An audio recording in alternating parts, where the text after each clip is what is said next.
আমি এই মুহূর্তে দাঁড়িয়ে আছি সোনাগাজীর শর্ষান্দি ইউনিয়নের নবুল্লার দোকান সংলগ্ন স্থানে। এখানে হাজার হাজার পরিবার এখন পানিবন্দী হয়ে আছে। যেই এখান থেকে নদীর পথে যে খাল হয়ে পানি নদীতে প্রবাহিত হতো সেটি বন্ধ হওয়ার কারণে। ইতিমধ্যে গত ১ সপ্তাহ যাবৎ তারা কিন্তু পানিবন্দী। গত ৩ দিন আগে উপজেলা নির্বাহী কর্মকর্তাকে এখান থেকে মানুষ বিষয়টি অবহিত করেন।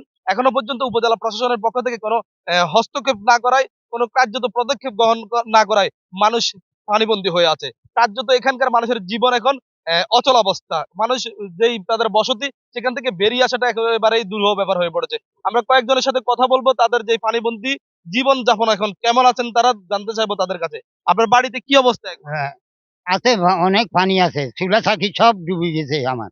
আজ ৩ দিন উবাইয়া পাক করানো। আপনি অন চান। দর্শক শুনছিলেন পানিবন্দী মানুষের যে দুরবস্থার কথা। তারা এই মুহূর্তে আসলে পানিবন্দী থাকার কারণে অনেকেই যে গ্রামীণ অঞ্চল হওয়ার কারণে মাটির চুলায় রান্না করে সেটি কিন্তু বন্ধ হয়ে আছে।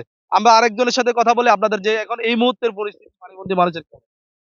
গত ২ ঘন্টার বৃষ্টিতে এই এরিয়াটা এত বেশি আপনার পানিবন্দী অবস্থা রয়েছে, যেখানে মাত্র ২-১ টি পরিবারের কারণে অথবা ২-১ টি মানুষের স্বেচ্ছাচারিতার কারণে আজকে এই এলাকার মানুষ, বিশেষ করে আমরা পানিবন্দী অবস্থায় আছি। এই এলাকার মানুষজন, যেখানে বিগত সময়গুলোতে জোয়ারের পানি এসে আমাদের এই এলাকাকে প্লাবিত করে যেত। কিন্তু এখন জোয়ারের পানি এক প্রকার বন্ধ। কিন্তু বৃষ্টির পানিতে এই এলাকার মানুষ পানিবন্দী অবস্থা রয়েছে। এক্ষেত্রে আমরা গত পরশুদিন সোনাগাজী উপজেলা প্রশাসনের এই যে সোনাগাজী ইউনো রয়েছেন, উপজেলা নির্বাহী কর্মকর্তা ম্যাডাম রয়েছেন, ওনার কাছে আমরা এই দরকার লিখিতভাবে অভিযোগ পেশ করেছি। লিখিতভাবে অভিযোগ পেশ করার পরে উনি আমাদের এই বিষয়টাকে সদর দৃষ্টি দেওয়ার প্রতিশ্রুতি দিয়েছিলেন। কিন্তু এখনো পর্যন্ত ওনার পক্ষ থেকে কোনো ধরনের পদক্ষেপ আমরা পাইনি।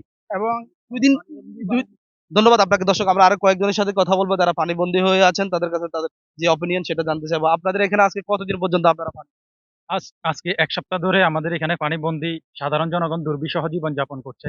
আমরা অনেক সোশ্যাল মিডিয়াতে অনেক ভিডিও আপলোড করছি, কোনো কার্যক্রম হচ্ছে না। আ বিভিন্ন এলাকার মানুষজনের সাথে কথা বলছিলাম। তাদের সাথেও কথা বলে সবাইকে একতাবদ্ধ হয়ে আমরা বলছি যে ওইখানে যে বাঁধ আছে ওটা আমরা কাটিয়ে দিব। ওরা বলছে যে না, এটা হলে আইনের বাইরে চলে যায়। আপনারা ইউনোর সাথে কথা বলেন, সেনাবাহিনীর সাথে কথা বলেন, এরা পদক্ষেপ গ্রহণ করবে। ধন্যবাদ আপনাকে। দর্শক আমি যদি আপনাদেরকে দেখাই এই যে আমার পিছনে যে বাড়িগুলো রয়েছে প্রত্যেকটা বাড়ি এখন কিন্তু সামনে পানি এভাবে রয়েছে। মানুষ ঘর থেকে বের হয়ে রাস্তা অব্দি আসা পর্যন্ত তাদেরকে আসলে মানে জুতা পরে রাস্তায় আসা সম্ভব না। অনেকটা পানি কর্দমাক্ত রাস্তা পেরিয়ে তাদেরকে মূল সড়কে আসতে হয়। পানিবন্দী মানুষের যে দুর্বিষহ জীবন তাদের অভিযোগের কিন্তু শেষ নেই। কিন্তু অভিযোগ কাদের কাছে পৌঁছাবে? যেখানে প্রশাসনকে বিষয় অবহিত করার পরেও অদ্যাবধি ব্যবস্থা গ্রহণ করা হয়নি। তো কি বলছে আসলে এখানকার বাসিন্দারা আমরা আরেকটু শুনবো। বিসমিল্লাহির রহমানির রহিম। আমাদের এখানে ৪ নম্বর ওয়ার্ড সরসন্দিয়া, সোনাগাজী ৪ নং সরসন্দিয়া ৪ নম্বর ওয়ার্ড। বিগত ২০২২ সালে সংস্কার হয়েছিল, পানি সংস্কারের। তখন আমরা কিছুটা ভালো ছিলাম। এখন আবার আমাদের দুর্বিষহ জীবন চলতেছে। আমাদের এই এলাকায় অন্তত প্রায় ১,০০০ ফ্যামিলির মতন মানুষ পানিবন্দী আছে। এখন আমরা প্রশাসনের লোক কাছে দাবি জানাতেছি যে আমাদের এটা পানি সংস্কারের কাজটা করার জন্য, এবং আমাদের এলাকাবাসীর উপকার হইবে, সবার উপকার হবে। এবং আপনাদের মাধ্যমে আমরা ওদের কাছে এই মেসেজটাও পাঠাইতেছি যেন আমাদের এই দুর্বিষহ জীবনটা আমাদেরকে রেহাই দান করে। এই নিয়ে আমার প্রতি ধন্যবাদ আপনাকে। দর্শক আমরা আরেকজনের সাথে কথা বলি। পানিবন্দী থাকা অবস্থা আপনাদের এখন কি অবস্থা? আমাদের অবস্থা অনেক খারাপ। আমরা পানিবন্দী আজকে ১ সপ্তাহ অনেক কষ্ট করতেছি। এখানে একজন না, আমাদের এখানে শতের উপরে পরিবার, বাড়ি-ঘর সবকিছু পানিতে। আমরা চলাফেরা করতে পারতেছি না। অনেক কষ্ট হইতেছে। এবং আমাদের আগে ওইখান দিয়ে একটা খাল ছিল। ওই খালটা সবাই ২-৩ ফ্যামিলি ওই খালটা বন্ধ করে দিছে। ওরা মাটি দিয়ে ভরাট করে ফেলেছে। এ কারণে আমাদের এখান থেকে এখন পানিগুলা নদীর দিকে সাগরে পড়তে বাধাগ্রস্ত হচ্ছে। ওরা ওরা দিতেছে না। ওই বাঁধগুলো ক্লিয়ার করে কোনবার আমরা ২-৩ বার আমরা গেছি, ওরা দিতেছে না। দিতেছে না, ওরা ওদের একটা শক্তি দেখাইতেছে, ওরা ওদের ক্ষমতা দেখাইতেছে। আমরা এখন কিন্তু আমরা অনেক কষ্ট করতেছি।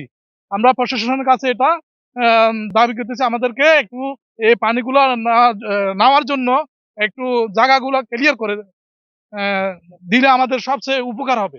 ধন্যবাদ আপনাকে। কথা বলবো এখানে কয়েকজন অভিভাবক রয়েছে। তাদের সন্তানরা প্রতিদিন সকাল হলে স্কুলে যেত, বিকেলে আবার ফিরে আসতো। কিন্তু গত ১ সপ্তাহ যাবৎ আমরা খবর পেয়েছি আসলে তারা স্কুলমুখী হচ্ছে না ভয়ে। কারণ চারিদিকে শুধু অথই পানি। জানবো কয়েকজন অভিভাবকের কাছে। আপনাদের বাচ্চাদের এখন কি অবস্থা?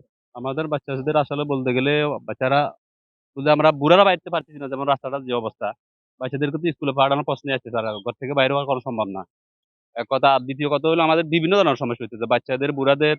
আর মূলত আমাদের শিফন যেটা বলছিল যে এই যারা বাতা বেঁধে রাখছে, আমরা অলরেডি আমাদের গ্রামবাসী কয়েকজন গেছিলাম ওখানে।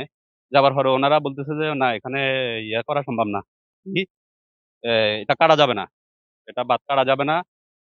আপনারা পারলে অন্য কোনো ইয়ে করেন। তো আমরা তখন বললাম যে ঠিক আছে, সমস্যা না, আমরা এটা প্রশাসনের কাছে হস্তক্ষেপ চাইছি অলরেডি। আমাদের কিছু লোকজনও উনাদের কাছে গেছে। যাওয়ার পরে উনারা আমাদেরকে একটা আশ্বাস দিচ্ছে, এটা একটা সংস্কার উনারা করবেন। ধন্যবাদ আপনাকে। আপনাদের যেই এই স্কুল শিক্ষার্থীরা রয়েছে তাদের অবস্থা? আমাদের স্কুল শিক্ষার্থী বলতে আমার বাচ্চাই আছে ৩-৪টা। মানে ওরা স্কুলে যাইতে পারতেছে না। পানির যে অবস্থা, মানে বাড়ি থেকে বের হবে যে ওইরকম কোনো সিচুয়েশন নাই। ধন্যবাদ। দর্শক, যদি বলে রাখি আমি এখন যেখানে দাঁড়িয়ে রয়েছি গত ৩ দিন বৃষ্টিপাত কিন্তু নেই। তারপরেও পানির এই অবস্থা। যখন বৃষ্টি হয়, অতিবৃষ্টির পরে কিন্তু এখানে হাঁটু পরিমাণ পানি হয়। অনেকটা বের হয়ে যেই বসতির মানুষগুলো তারা রাস্তায় আসা দুরূহ ব্যাপার হয়ে পড়ে। এই অবস্থায় প্রত্যেকের দাবি অনতিবিলম্বে দ্রুততম সময়ের ভিতরে যেন সরকার এই পানি অপসারণের জন্য খালের যেই বাঁধ রয়েছে সেটি অপসারণ করে। এই ছিল সোনাগাজীর নবুল্লা বাজার সংলগ্ন মানুষের যে দুর্বিষহ জীবনের সর্বশেষ খবরাখবর। Omar Faruk, NTV online, Feni.